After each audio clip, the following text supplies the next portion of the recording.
মুখের ভাষা পাপড়ি পাতার বন্ধনে। আপনারা দেখছেন মাননীয় স্বরাষ্ট্রমন্ত্রী, মাননীয় যুব ক্রীড়া প্রতিমন্ত্রী, সঙ্গ দিচ্ছেন বাণিজ্যমন্ত্রী।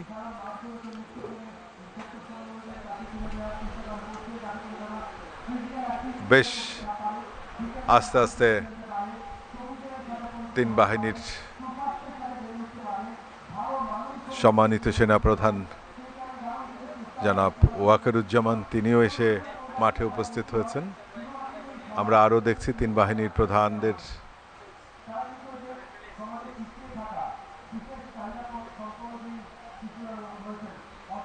এবং সেই সাথে যুব ক্রীড়া মন্ত্রণালয়ের কর্মকর্তা বৃন্দ এখন মাঠে এসে উপস্থিত হয়েছেন ভিআইপি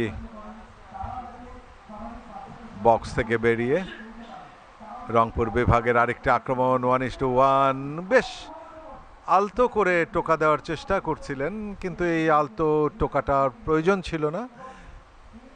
শেষ মুহূর্তের কিছুটা খেই ফালিয়ে রাজশাহী বিভাগ টোকা দিয়ে আলতো করে গোলকিপার পাঠালেন, আবারও মধ্যমাঠে পাঠানোর চেষ্টা করলেনও তাই। হেড রংপুর বিভাগের নিজেদের নিয়ন্ত্রণে রেখে ডান প্রান্ত দিয়ে হয়তো আক্রমণের চেষ্টা করবে রংপুর বিভাগ, কিন্তু না, সেখানে কেড়ে নিলেন।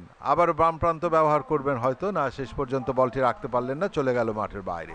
থ্রোয়িং রংপুরের অনুকূলে। আপনারা দেখছেন প্রমিলাদের এক অংশ। মাননীয় প্রধানমন্ত্রী জনাব তারেক রহমান এমপি তিনি মাঠে এসে চেয়ারে বসে খেলাটি উপভোগ করছেন।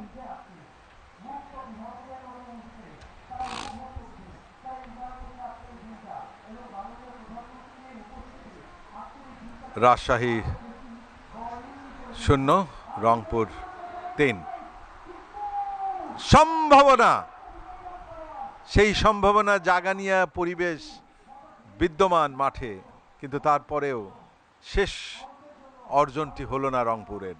তাহলে স্কোর লাইন বেড়ে যেত, হয়ে যেত অন্য কিছু ফলাফল। দেখুন একটি অ্যাটেম্প, সেখানে কিন্তু গোলকিপার রাজশাহীর দুর্দান্ত মিষ্টি, তিনি বলটি নিজের নিয়ন্ত্রণে নিতে সমর্থ হয়েছেন।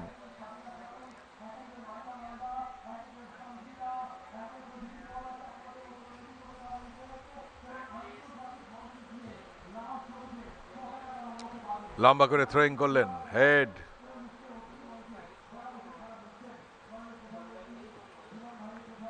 আবারও আপনারা পর্দায় দেখছেন মাননীয় প্রধানমন্ত্রীকে।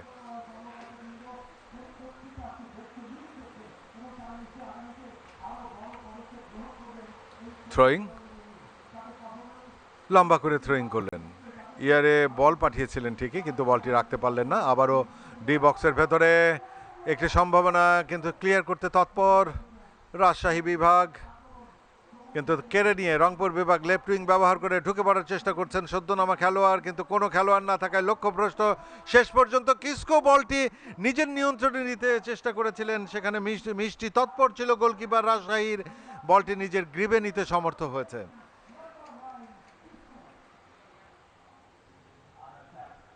লম্বা করে কিক,